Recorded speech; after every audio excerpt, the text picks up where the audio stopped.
everyone here wants their voices to be heard, especially by the government. The government is what provides us with everything we have, everything we need, and usually more than that sometimes. As a regular citizen, as clearly dressed here because I was taken away from my nice dress day when I thought I was presenting, I know that voting is something that is sometimes imposed on us or expected of us because everyone has a say. As a poll took in here a couple days ago, it seemed to me that 75% or more of us were either undecided or going to vote in this next upcoming presidential election.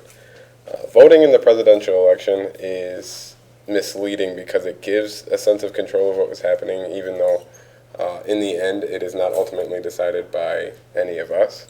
And I would ask of everyone here to vote for their midterm elections for the representatives of state, so that they can see a further impact on what happens in the presidential election, and hopefully after this you'll see why that is important and imperative for us to do, and how it's something that isn't done currently.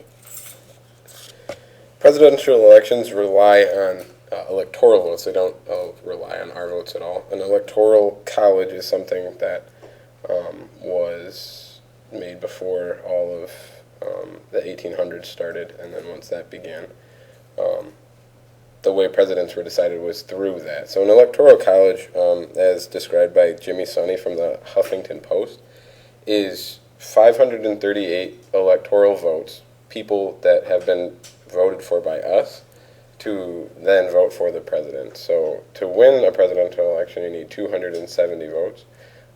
There's 435 from the House of Representatives, there's 100 from the Senate, and 3 from the District of Columbia. After 270 are finally tallied up from all of those, the president is elected through that. The way that all of those people were voted for is through us, yet if they pick somebody else that the majority popular vote of the people in the state voted for, that president who was picked by electoral college and not picked by the people would be the one picked by the electoral college for the winner. The second point I want to make is that most people don't agree with actually either party. About 43% of people in America are independents, meaning that they don't agree with either party's views fully. They either have one side or another, or they just don't agree with it at all, as opposed to Republicans and Democrats that are less than 10%, both sides being 30 and 26, than independents. This is a poll taken by the Political Science Complete. They have many articles in there by Ron Johnston mainly, and he's the one who took this poll specifically, or conducted the telephone poll setup. Americans need to vote. You need to vote for your state representatives because they're the ones that decide who is eventually picked for president. Now, that might not seem like something that everyone knows about, but midterm elections are held every 2 years, and that's for both the House of Representatives and both the state.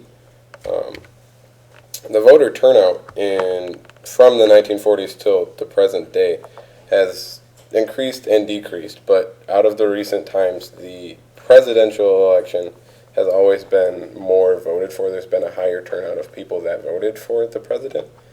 And as we can see, about 60% of people nowadays are voting for the presidential election as opposed to 36 in the last time that the midterms were held.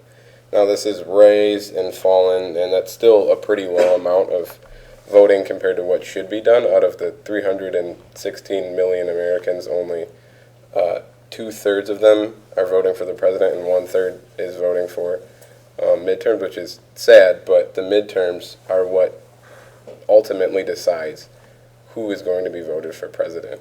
And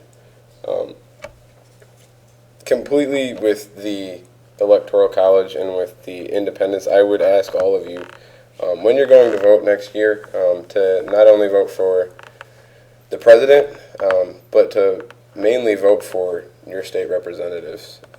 they are ultimately the ones that everyone should be looking into. And if you don't agree with what the midterm election candidates are, I would urge you to vote for somebody else or take up a call to vote for somebody who's independent, because there are people out there who are independents, and usually there is a lot of them. There have been examples throughout history of independents voting, and it costs a lot of money for them to do it, and that's why they don't get put on the public stand. So I would ask and urge all of you in the future to look at who you're voting for and vote for your state representatives, because they are the ones who ultimately will matter for what you're doing.